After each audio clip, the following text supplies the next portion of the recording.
44. The young gentleman who couldn't spell. At Chiaping there lived a certain young gentleman of considerable talent and very prepossessing appearance. When 17 years of age, he went up for his bachelor's degree. And as he was passing the door of a house, he saw within a pretty-looking girl who not only riveted his gaze, but also smiled and nodded her head at him. Quite pleased at this, he approached the young lady and began to talk. She, meanwhile, inquiring of him where he lived, and if alone or otherwise. He assured her he was quite by himself. And then she said, "Well, I will come and see you, but you mustn't let anyone know." The young gentleman agreed, and when he got home he sent all the servants to another part of the house, and by and by the young lady arrived. She said her name was Winchi, and that her admiration for her host's noble bearing had made her visit him, unknown to her mistress.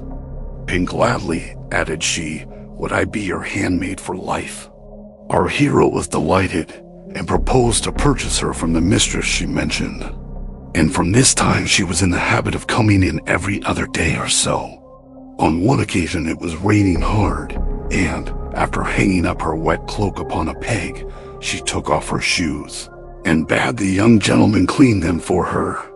He noticed that they were newly embroidered with all the colors of the rainbow, but utterly spoiled by the soaky rain, and was just saying what a pity it was, when the young lady cried out, "I should never have asked you to do such menial work except to show my love for you." All this time, the rain was falling fast outside, and when she now repeated the following line, a nipping wind and chilly rain filled the river and the city. "There," said she, "cap that." The young gentleman replied that he could not, as he did not even understand what it meant. "Oh, really," retorted the young lady, "if you're not more of a scholar than that, I shall begin to think very little of you." She then told him he had better practice making verses, and he promised he would do so. By degrees, Miss Winkai's frequent visits attracted the notice of the servants, as also of a brother-in-law named Sung, who was likewise a gentleman of position, and the latter begged our hero to be allowed to have a peep at her. He was told in reply that the young lady had strictly forbidden that anyone should see her. However, he concealed himself in the servants' quarters, and when she arrived, he looked at her through the window. Almost beside himself, he now opened the door, whereupon Winchi, jumping up, vaulted over the wall and disappeared.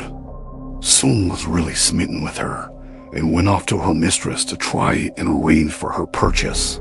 But when he mentioned Winkai's name, he was informed that they had once had such a girl who had died several years previously. In great amazement, Sung went back and told his brother-in-law, and he now knew that his beloved Wenchi was a disembodied spirit. So when she came again, he asked her if it was so, to which she replied, "It is. But as you wanted a nice wife and I, a handsome husband, I thought we should be a suitable pair. What matters it that one is a mortal and the other a spirit?" The young gentleman thoroughly coincided in her view of the case, and when his examination was over and he was homeward bound, Wenchi accompanied him, invisible to others and visible to him alone. Arriving at his parents' house, he installed her in the library, and the day she went to pay the customary bride's visit to her father and mother, he told his own mother the whole story. She and his father were greatly alarmed, and ordered him to have no more to do with her.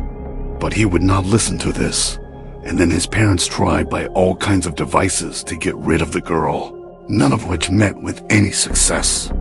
One day, our hero had left upon the table some written instructions for one of the servants, wherein he had made a number of mistakes in spelling, such as paper for pepper, ginger for ginger, and so on. And when Winchi saw this, she wrote at the foot, "Paper for pepper do I see, ginger for ginger can it be? Of such a husband I'm afraid. I'd rather be a servant maid." She then said to the young gentleman, "Imagining you to be a man of culture, I hid my blushes and sought you out the first. Alas, your qualifications are on the outside. Should I not thus be a laughingstock to all? She then disappeared, at which the young gentleman was much hurt. But not knowing to what she alluded, he gave the instructions to his servant, and so made himself the butt of all who heard the story. Thanks for watching. Please like the video and subscribe to the channel for more excellent content.